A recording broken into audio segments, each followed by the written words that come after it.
네, 안녕하세요. 따독따독의 자투리 공부방입니다.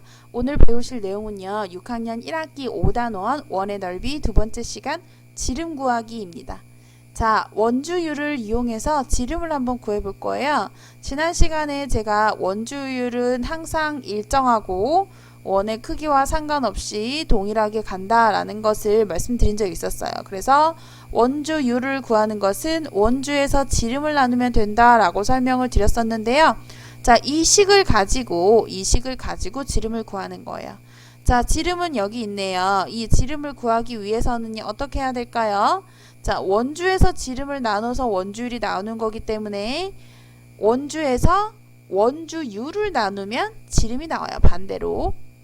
예를 들어서 원주가 12고 원주율이 3이다. 그러면 이렇게 나눠주면 지름 4cm 이런 식으로 나온다고 생각하시면 되겠습니다.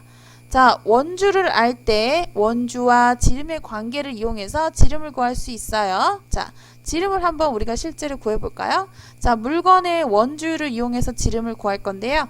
원주율을 3.14로 하라고 친절하게 나와 있어요. 제가 지난 시간에 원주율은 3으로도 계산할 수 있고 3.1로도 계산할 수 있고 3.14로 계산할 수도 있고 분수값으로 3과 7분의 1로도 계산할 수 있다고 했어요. 이거는 7분의 22로 고쳐서 계산하시면 되겠죠. 자, 이런 식으로 여러 가지로 나타낼 수 있기 때문에 이 여러 가지 중에서 문제에 친절히 나와 있을 거라고 말씀드렸어요. 자, 여러분 시험지나 책에 다 문제에 한 기퉁이에 이렇게 원주율을 뭘로 구하라는 거 나와 있을 거예요.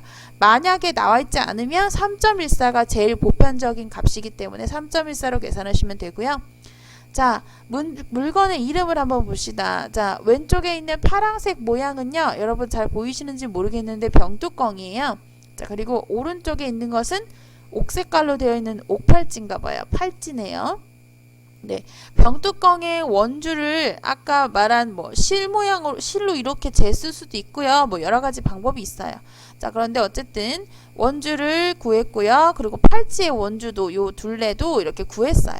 자, 구하고 나서 보니까 병뚜껑은 12.56cm, 팔찌는 21.98cm가 나왔어요. 자, 그러면 지름은 어떻게 구한다고 했죠? 자, 지름은 원주에서 원주율을 나누면 된다고 했어요. 지름은 원주에서 원주율을 나누면 된다. 자, 그러면 12.56에서 3.14를 나눠주면 7cm라는 건 구해져 있어요.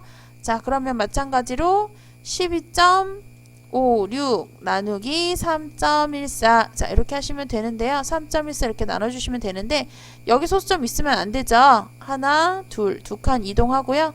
그거 1 조금 이상하게 써졌는데, 네, 소수점 오른쪽으로 두 칸 이동하려면 여기 나뉘는 수에도 소수점 오른쪽으로 두 칸 이동해야 되죠. 두 칸.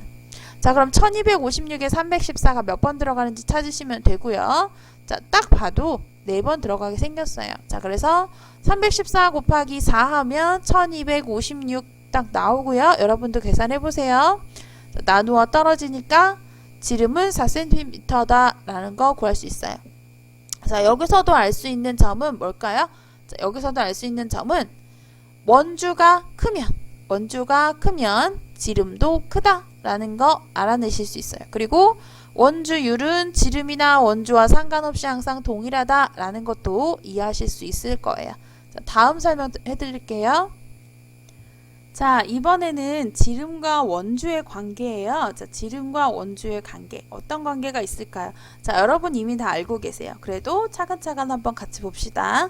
자, 색테이프로 원을 만들어서 지름을 알아볼 거예요. 자, 30cm짜리의 색테이프와 60cm의 색테이프를 이렇게 잘라서 둥그렇게 말아볼 거예요. 자, 둥그렇게 말고요. 자, 아래 것도 둥그렇게 말았어요. 자, 말고 나서 보니까 원 두 개가 나왔죠. 자, 그런데 어떤 원이 큰가요? 당연히 긴 색테이프로 만든 원이 더 크겠죠.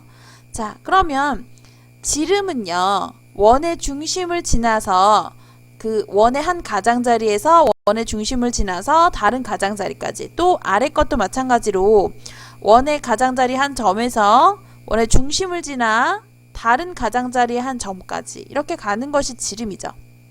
자, 그러면 큰 원의 지름이 클까요? 작은 원의 지름이 클까요? 당연히 큰 원의 지름이 크겠죠.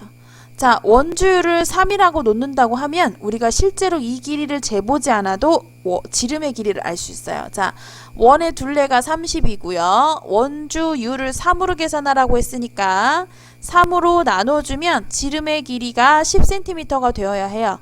그리고 밑에 있는 60cm짜리도 60 나누기 3을 해주면 20cm의 지름의 길이가 나와야 돼요.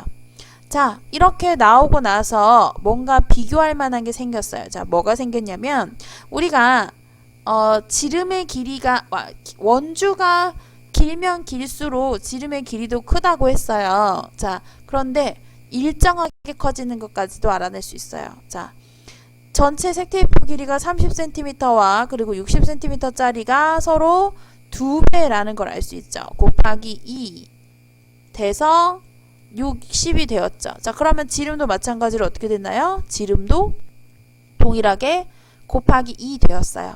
자, 그래서 원주가 30cm일 때 지름은 10cm이고 원주가 60cm일 때는 지름이 20cm가 되었다. 원주의 길이가 2배가 될 때 지름의 길이도 2배가 되었구나. 따라서 원주가 2배가 될 때 지름도 2배가 됩니다. 즉 원주가 2배, 3배, 4배, 5배 이렇게 동일하게 커짐에 따라서 지름도 마찬가지로 2배, 3배, 4배, 5배 이렇게 동일하게 커져요. 자, 요게 나중에 여러분 정비례라는 것을 배울 건데요. 그거하고도 또 연관이 돼 있어요. 어쨌든 자, 여기서 중요한 점은 원주가 2배, 3배, 4배로 커지면 지름도 2배, 3배, 4배로 커진다. 반대로 지름이 2배, 3배, 4배가 되면 원주도 역시 2배, 3배, 4배로 커진다라는 거. 자, 그래서 지름과 원주는 동일하게 커지고 동일하게 작아진다는 거, 그리고 같은 비율로 커지고 같은 비율로 작아진다는 거 잘 기억하시고요.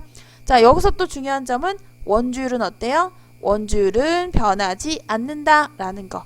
자, 원주율 여기 정해져 있는 대로만 계산하시면 돼요. 3.14로 알고 계셔도 원주율은 여기 문제 옆에 나와 있는 요거대로 그대로 계산하시면 되겠습니다.